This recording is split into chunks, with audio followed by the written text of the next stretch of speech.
What's going on, guys? It's your boy, the Rican Nerd. Today I have a very special guest, OfficialJFGaming. Say what's up. What's up, guys? So today we wanted to talk about a topic that's very near and dear to both of our hearts, and that is being a gamer dad. You know, we're both streamers of different levels. I'm very, very low level. I mean, I probably top at like 3 viewers. You know, my most viewed stream. You know, Official JF over here. He's big dog compared to me. No. Now, So I'll cut you in the introduction real quick, and you can get mad at me if you want. But, guys, this guy right here, I mean, he puts his heart and soul out on every stream, and we're blessed to know him, just getting through the video games and streaming and being a part of the best tribe in the world. You guys got to give more support to this guy over here. So I appreciate that. Back to you. I appreciate that. And speaking of the tribe, UnWanted Tribe, we're is not the focus of the stream, but we do want to give them a big shout out. A lot of love from them. They're a wonderful group of guys: Stolen Shade, Frosty, Genghis Khan. A ton of them. Pumbaa. There's over, I think now, like 90 streamers or something, or more than 90 streamers. So it's impossible for me to name them all. So no lack of love for any of them, but those are the ones that come to mind. I met them all on TikTok. And then, I met more of them on Twitch. But, a lovely group of guys, nothing but positivity, nothing but helping each other out. I see them on each other's chat room saying, hey, man, how did you get that icon? Hey, how did you do that transition? And they'll be like, oh, I'll drop a link on the Discord. I'll show you how to do all that. So, they no hatred in their hearts. They're not going to be like, no, this is the information I have. I want to keep it, and because I don't want anybody to get ahead of me. They're definitely supportive. Every time they finish a stream, they raid another streamer's stream just to get them views and stuff like that. Great group of guys. Have nothing bad to say about them. But today we will focus on, like I said, being a gamer dad, the challenges that we run into. And I'm not saying that there's a con to being a dad, but everything has its pros and cons. And by con, I mean difficulties that you run into. So if my guest wants to start, you can tell them a little bit about yourself. They know a little bit about me, but go ahead and introduce yourself. Yeah. Rican Nerd, I appreciate you having me on the podcast today. I mean, it's definitely something I've always wanted to do, kind of always backed out of it if I got the opportunity to do it, just because, just like streaming. I mean, I've had the goal to stream for, I bet you, 6+ years. And, while I'm a sales rep and I do pretty well, selling what I'm selling, just for me to put myself out there, ground zero, and kind of starting all over again, it's more of a confidence issue I had. I didn't want to put myself out there and be a laughing stock of the neighborhood. So always talk myself out of it. So, I'm glad that you talked me into being on here. Definitely enjoy it so far. So, but yeah, a little bit about me. I'm OfficialJFGaming. Live in good old Indiana, about dead center of the state. Married to my wonderful wife of 5 years yesterday. So your anniversary was yesterday. Yeah, congratulations. Yeah, thank you. So our month of August is pretty packed. My daughter's birthday too, right? Yeah, my daughter's birthday is in August as well. My wife's is in August, mine's in August, and our anniversary. So it's definitely a busy month for us. So yeah, we definitely just live, your ordinary Monday through Friday life, and we try to get away on the weekend, to the camper, try to enjoy some downtime with each other and extended family, and just try to get away from life on the weekends and just hit the reset button and really spend time with family. And it's, I think you and I both can agree, we both work full-time jobs, and then we come home, we get children to raise, and then turn around and we start our second job. And I think a lot of the younger kids out there who are streaming, and, a lot of the older generation out there that's streaming that don't have the kids, they forget about the sacrifices. And yeah, so glad we can talk about this and kind of open the light, because I think there's a lot more people out there who kind of fight the same fight that we fight, and don't have that support system, and we're definitely there for them. Right. Like we said, we're both fathers, so sometimes, even on our streams and just like this podcast, you might hear a child in the background, and that's completely fine. That's part of being a father. Is that no matter how many times you tell a child, hey, daddy's gonna go work, so we're gonna need some silence. My wife deals with it. She works from home. She might be in like a super important meeting with the clients of her firm that she represents, and of course the second that meeting starts, my son is crawling all over her. But mommy, I just want to hug. Mommy, I just want to give you a kiss.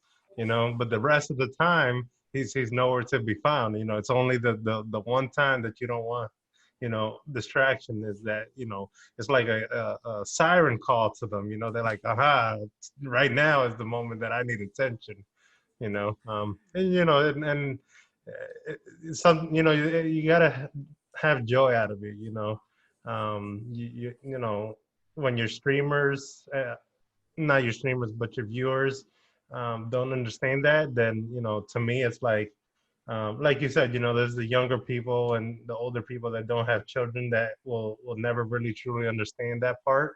Um, I feel like that affects us with our times that we want to stream. We usually try to stream later in the night, so it kind of cuts into our bedtime or our time with the missus, just because we want to make sure that the kids are asleep or that they're plentifully distracted, so that we don't have so much background noise. So that's definitely one of the challenges that we run into as streamer dads. Do you want to talk a little bit about that side of it for you? Yeah, I think something that should probably be put out on the podcast before we go really far, that you hit the nail on the head, is the sacrifices. And it's not just the sacrifices of working a second job at night for very little reward or success starting off, because I think we all know you don't have the viewer count, you don't have people in your chat chatting you up, and that can be very an issue. That can be a big issue for people. And a lot of people take that to heart, and they start getting stressed and angry with it. And one of the biggest things that I think we need to say is our wives, our significant others, they're the ones that they get less time with us. And Right. I know my wife is really cool about it, and can't thank her enough in the world for letting me do the stream. And talking to you, your wife is pretty good with it as well. And Oh you know I joke with my wife all the time, and I'm like, you go get your nails done, you go get your hair done, and I might give you a hard time for going to do it, just because it's what I do. I'm a guy. I don't getting my nails done. Like, Right. I don't understand it. Like, if you look at my fingernails, I bite my nails. That's one of my bad habits. Like, I don't get it. So I'm sure if I walk in a nail salon, they're gonna be like, no, you go home. So, Yeah. but no, man, the wives, the significant others, thank you all for the support and the love that you guys give to us, because without you, this wouldn't be possible. I mean, you're dealing with the kids. I help put my daughter down when I'm streaming, before I stream. So kind of get that still with them. But yeah, the wives, man, and the significant others, they're definitely there. But back to kind of what I was talking about, the second job being very little rewarding at the start. It can be stressful. It can be very tough to handle when you have nobody in your stream. And one of my biggest talking points I have with people I connect with, I network with, is don't give up. You can't just pop into a stream, and you can't expect somebody to just come and watch your stream and be there and support you right off the bat. You got to network, make the connections, make the friendships. this whole entire number one example I use is this whole entire past 2 weeks has been amazing. Like you, just talking to you, getting to know you personally, and made so many friendships and so many, I believe, long-term friendships with random people that I wouldn't know. And I wouldn't probably even run into if I was in your home state or hometown. So that is the most rewarding part. And when I talk to people about the constant struggles of no viewers or very little viewers, is remember your end goal. Remember what you want to do. Don't set a goal today about being the next ninja or Tim the Tap Man. It's not going to happen. Just get that out of your mind. Set a small goal. Is that become an affiliate? If it's become an affiliate, okay, let's put a game plan on how are you going to complete that? And what do you need to do to complete that? And really get that game plan and start working towards it. You know, when I started, my goal was 10 followers. Like, I would be dead happy with 10 followers. I could, care less if I had no more than 10. I hit my goal, and that was my goal. And then I pivoted. My next goal was 20. My next was 30. While on top of, hey, network. Hey, go sit on people's chats. Go sit on people's, streams. Go talk to them. Go show them support, because you show them support, they're going to be there for you, and they're going to give you the support back. And that is by far, I think, one of the biggest things people don't think about is when they flip that stream on is, I'm going to sit here and I'm going to wait till somebody comes. Not going to happen.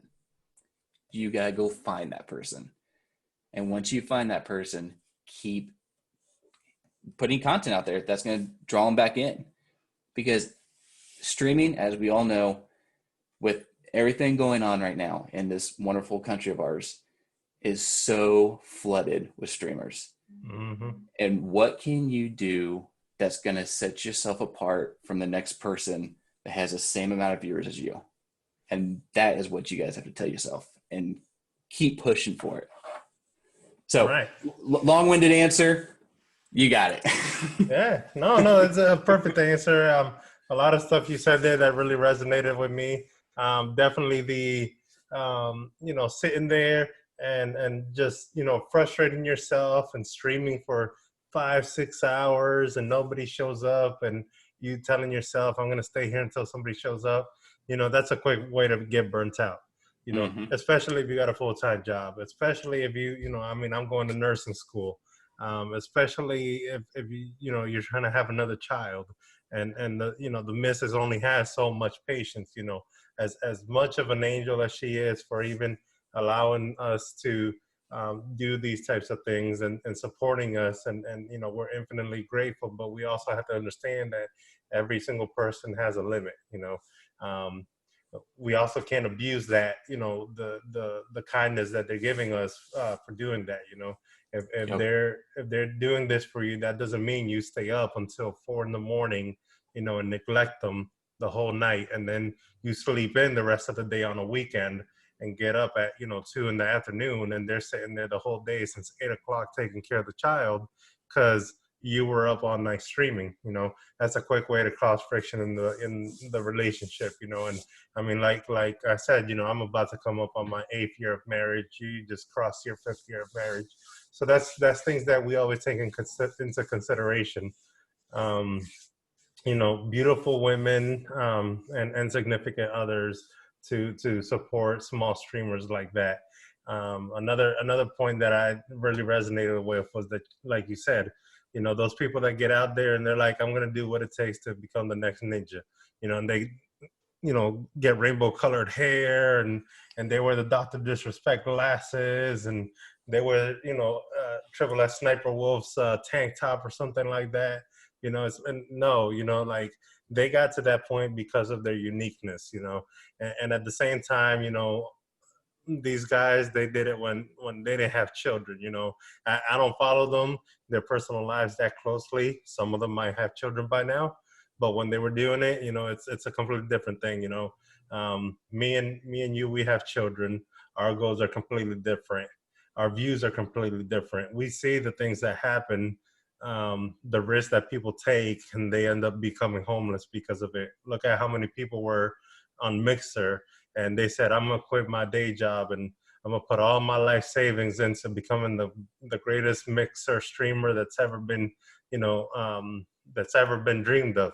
And then Mixer closes down overnight, and then you're like, well, I guess I'm homeless now, Yeah. So like for gamer dads, and of course, I'm not saying that anybody that takes that risk is a bad father or a bad husband, but I feel like we understand that we're not trying to make this our only source of income.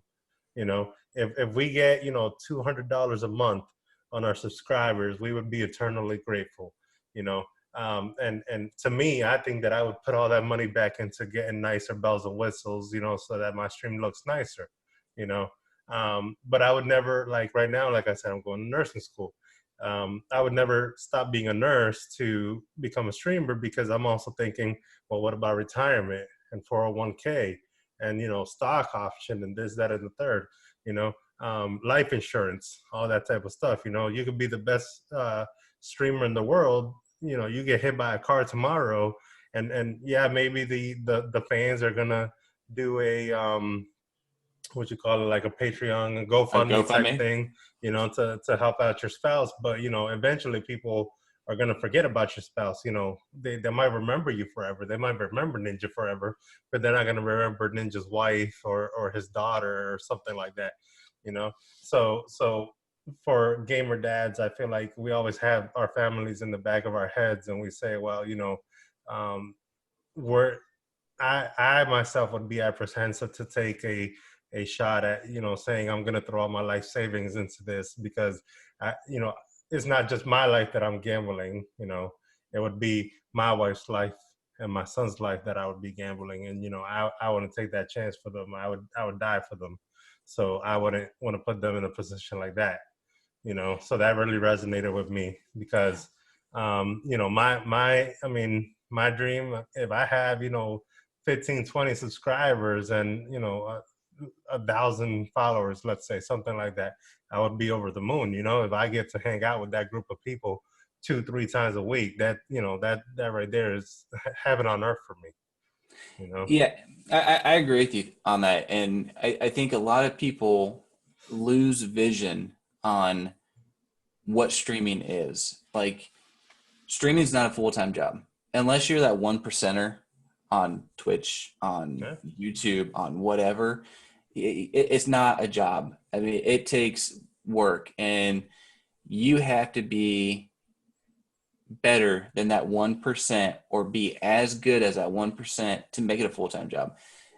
So people lose sight of what streaming is. It's a hobby. It's not a job. And there are real-world consequences if you don't do your job well. Right. And I don't know if I would fully put everything in jeopardy for a hobby right now. That'd be like me saying, hey, I didn't play baseball, in college, but I'm going to go try out for the Chicago Cubs, and I'm going to quit my job tomorrow because I got to try out. It's not going to happen. So I think people need to step back and really take a bigger picture of, this is a hobby. Don't go into it expecting to make money. For me, it was going into it making connections, making friends, making, the next possibilities of not just, my life, but my wife's life, my daughter's life. And that's not even monetary. That's, who can we connect with? And there might be somebody 3 houses down from us as a streamer. And the connection that you made just opened a whole new friendship for you. And, that to me is more rewarding than money. And that's where I'm at. Oh yeah. Like definitely. And like you say, with the connections, my wife, man, she already knows who JF is, she when I told her about this podcast, she's like, oh, that's cool. You're going to do a stream with JF. Oh, you go have fun. And I've told her multiple times, I'm like, yeah, man, me and JF, we're going to go play Rogue Company.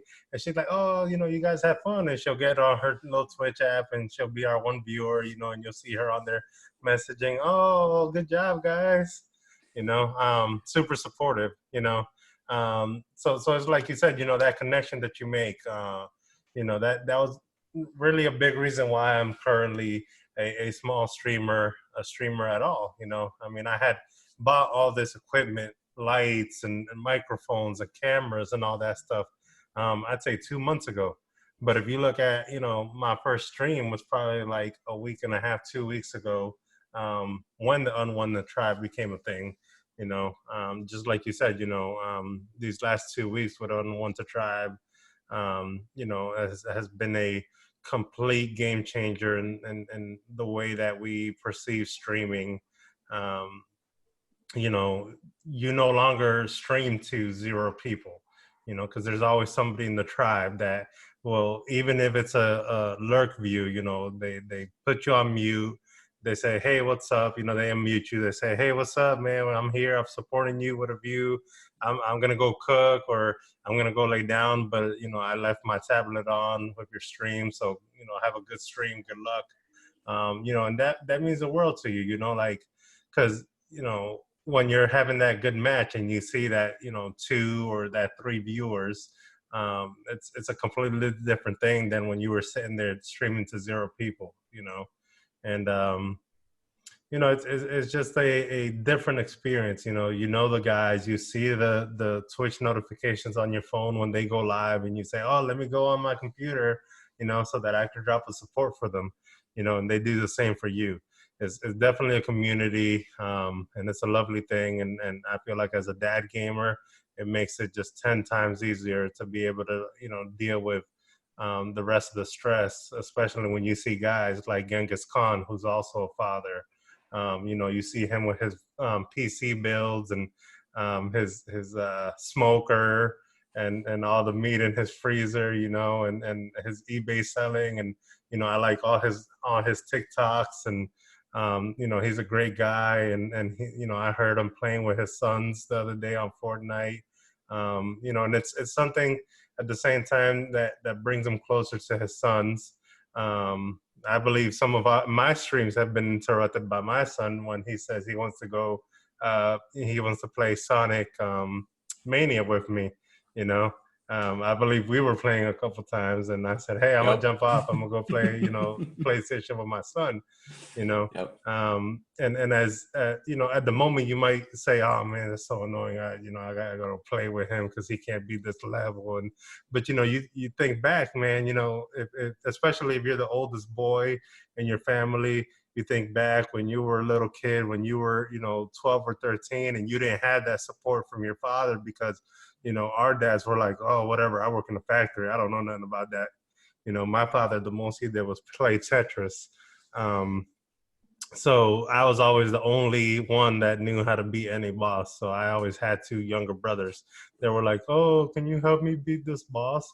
And I would help them out, and now, they're both adults, and they have children, and they play games, on their own. And, I connect with them. My youngest brother, he's actually he was in the United States Armed Forces esports team for Apex, so he's like way past me, because I mean, I play Apex and I'm pretty decent at it, but I mean, he's miles ahead of me now, so like, he was so much younger than me that I sometimes felt like his dad. So that made me so proud that, my brother was able to surpass me to such a level, because of my influences of me being a gamer from little, affected him. And the same way my son, he picked up the controller because of me.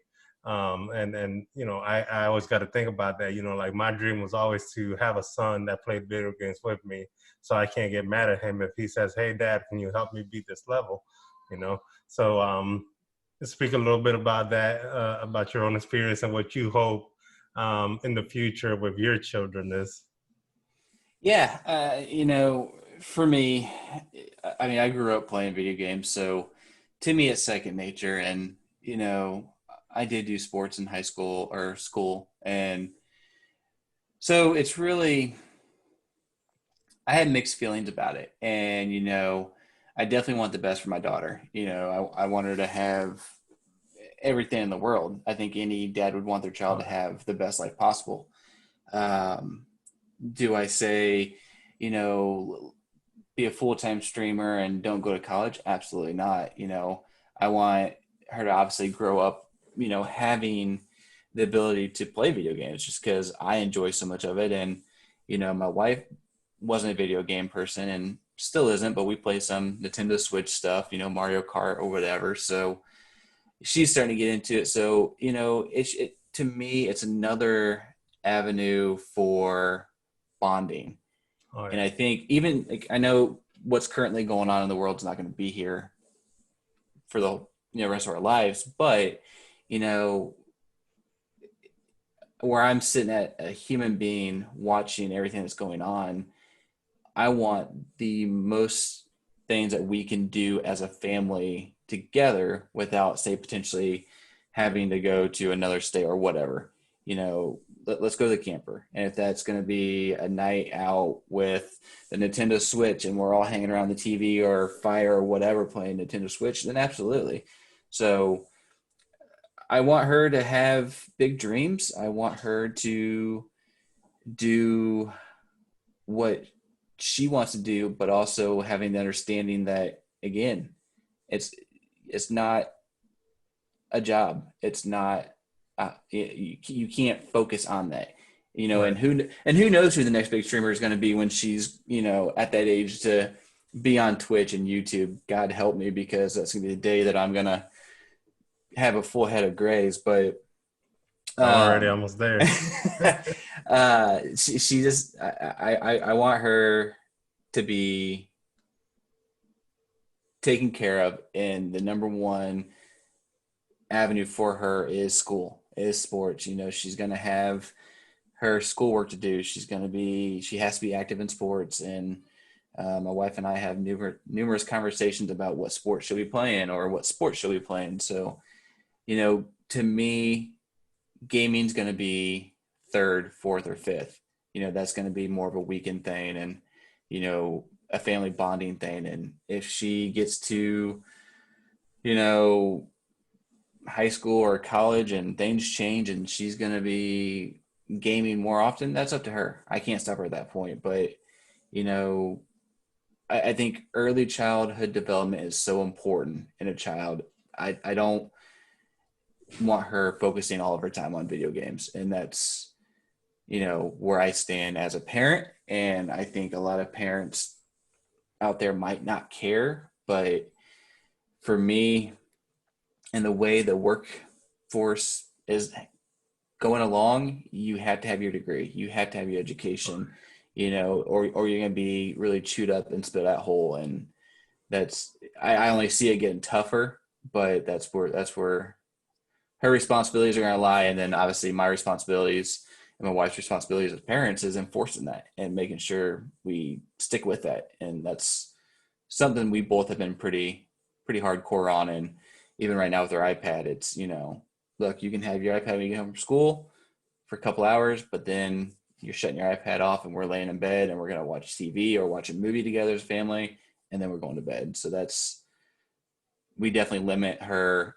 iPad exposure now. So hopefully she doesn't get a cell phone when she's 16 and dating and gets grounded. So she'll probably have a world of hurt when that happens. So. Oh yeah.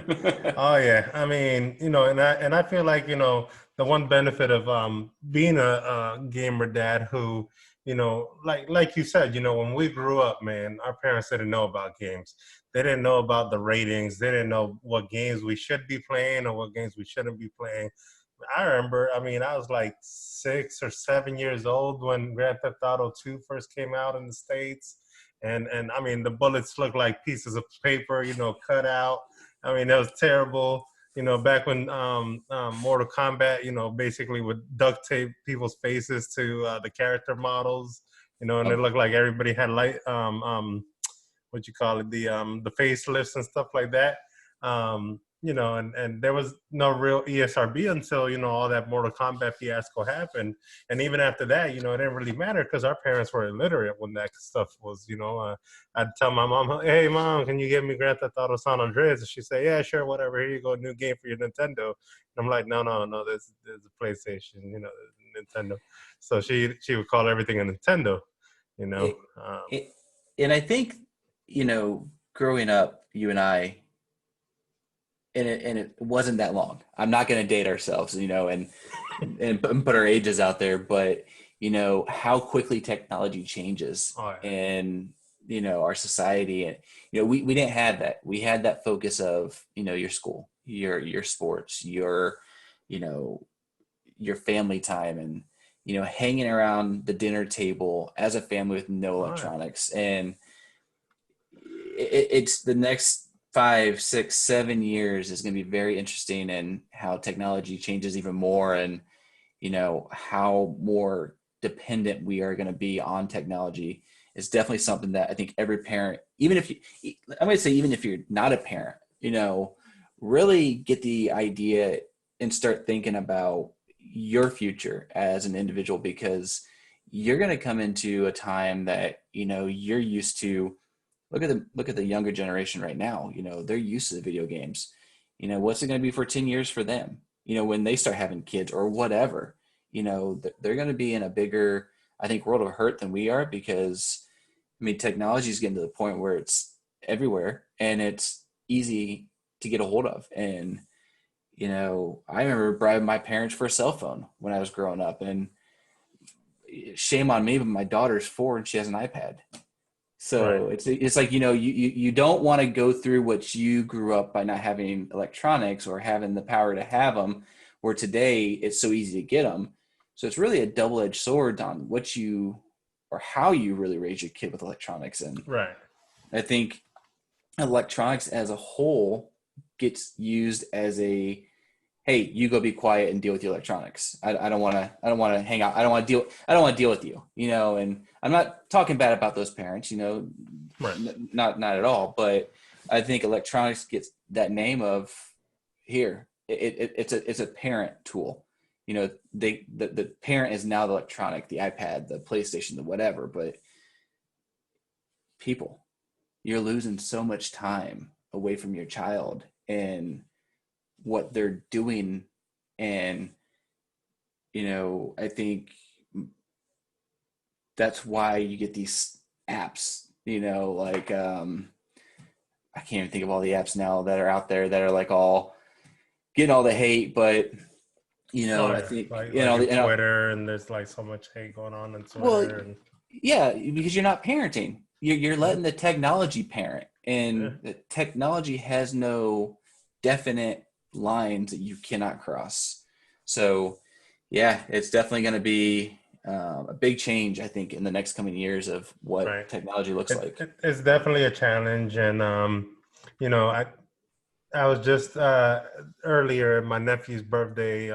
We took him to Olive Garden.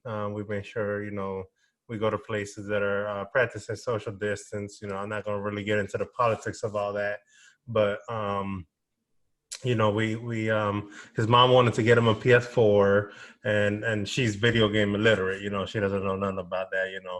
She doesn't deal with that type of stuff. So I took it upon myself, because my brother's not really a active participant when it comes to that type of stuff. So I took it upon myself to say, okay, well then I'll be in charge of deciding what games he can and can't play as a 9-year-old boy. I feel like even now, and it's crazy to me, because I've been in schools and I've seen these 10-year-old kids that play Fortnite, and they know every single dance that Fortnite has ever come out with. I'm not knocking Fortnite, but it is heavily populated with fifth graders. The Yep. amount of fifth graders that are on Fortnite, it would astound you. I worked at a school for 1 year, and I will tell you, I'd say about 90% of the kids in every school that I was in knew all those Fortnite dances by name, and they can do the dance on command by you just saying the name of a dance. So it's astounding how many children out there play Fortnite. And I'm not saying that makes it a children's game, but at the same time, I feel like as a gaming parent, I understand what my son can and can't play. I also go above and beyond with parental controls. We just actually had to tweak the parental controls, because We got him Crash Bandicoot on PS4, and it's rated everyone 10 and up. But we know that, I mean, there's nothing explicit in Crash Bandicoot, and the real reason it might be a 10 and up is because of the difficulty of it, because it is a very difficult game. I remember playing it, back in the PlayStation, and it was a tough game.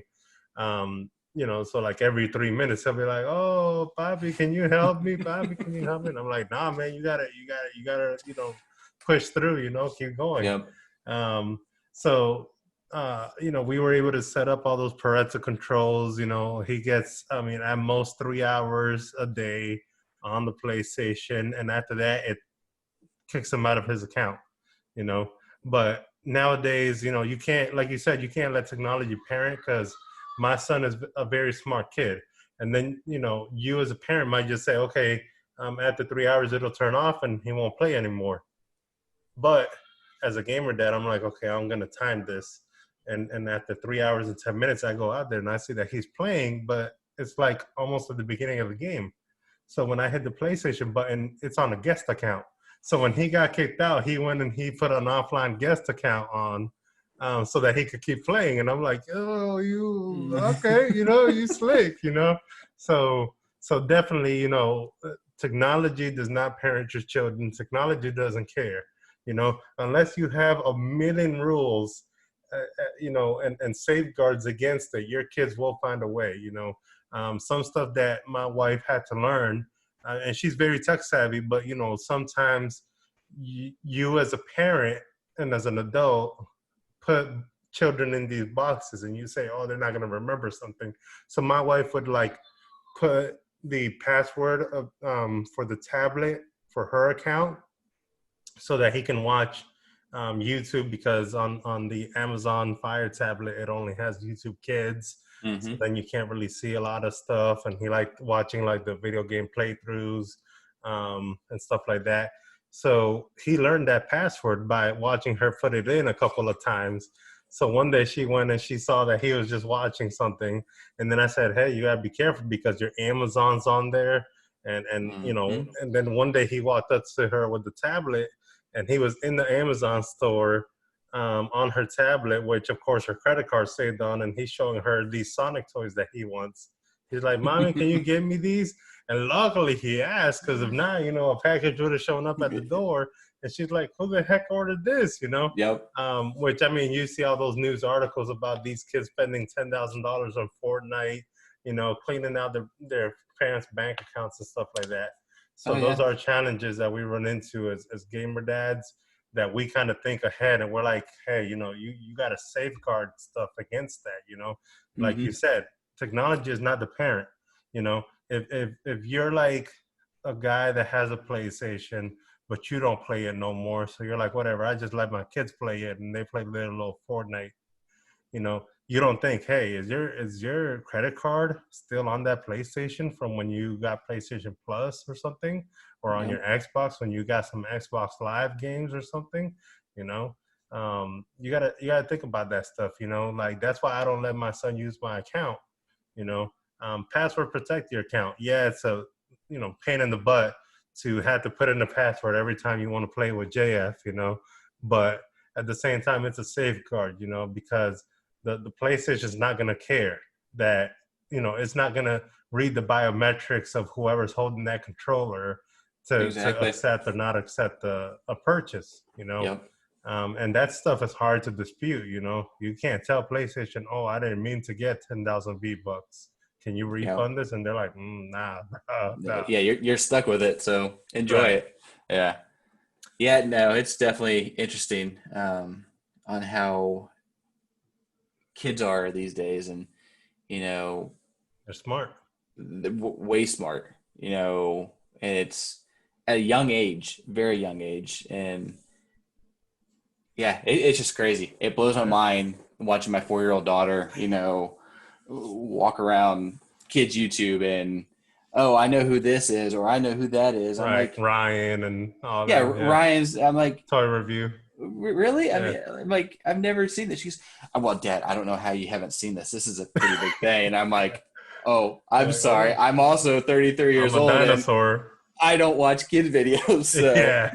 Yeah, same here, man. You know, I'm like, hey, Alexander, I'm 34, man. I don't know who the two zebras are, you know. And he's like, well, Bobby, I want to watch Sonic Mania with the two zebras. I'm like, I don't know what two zebras are. I mean, I know what two zebras are. I mean, they're two animals, but, you know, apparently there's some guys that do, you know, walkthrough videos. My cat, she's messing with my son now. But, you know, yeah, you know, but that's a good place to start wrapping it up. You know, talking about technology, and we'll have some of these discussions more because I loved having our back and forth our conversation. I think we're running, I think a little over half an hour now. I don't have a timer on here, but you know, a couple things I did want to hit up on is you know, if you look at JS background, he got all his kit. You know, I know he has a merch store, so you know, Yeah. check it out. You know, support the tribe, UnWanted Tribe. I know they have a merch store. I'm probably gonna try to get one of their team jerseys with my Rican nerd on the back. I saw Frosties on TikTok yesterday. I was like, man, I need me one of those. Oh yeah, those You know? look pretty sweet. So Yeah, I'm they excited. did. They I'm excited did. for that. So You know, so I'm gonna try to scoop one up so that I can wear it whenever I stream. You know, like I said, you know, if anybody out there that watches this video is a small streamer and has been streaming to 0 people for the last month or something like that, go on Discord, man. UnWanted Tribe. I mean, we'll drop a link to our Twitches, and you'll be able to connect with UnWanted Tribe through there. You know, they're all over the place. You know, there's UnWanted Tribe, the Discord, and they help each other out. And then there's UnWanted Tribe, the Twitch stream group, which JF is part of. You know, that it's just a little different entity. But you know, if there's any stuff that you want to add. yeah, I think one of the biggest things is I'm an open book. I mean, if anybody's watching this and you have any questions, I mean, I add me on TikTok. We'll get the links in there. You add me on TikTok. I'm more than happy to answer any questions. You know, I stream on PC, PlayStation, and Xbox, and I know going through the whole step to try to get PS4 through Twitch was a pain in the butt. I've done it. I've dealt with it. I've have all the information you guys need on it.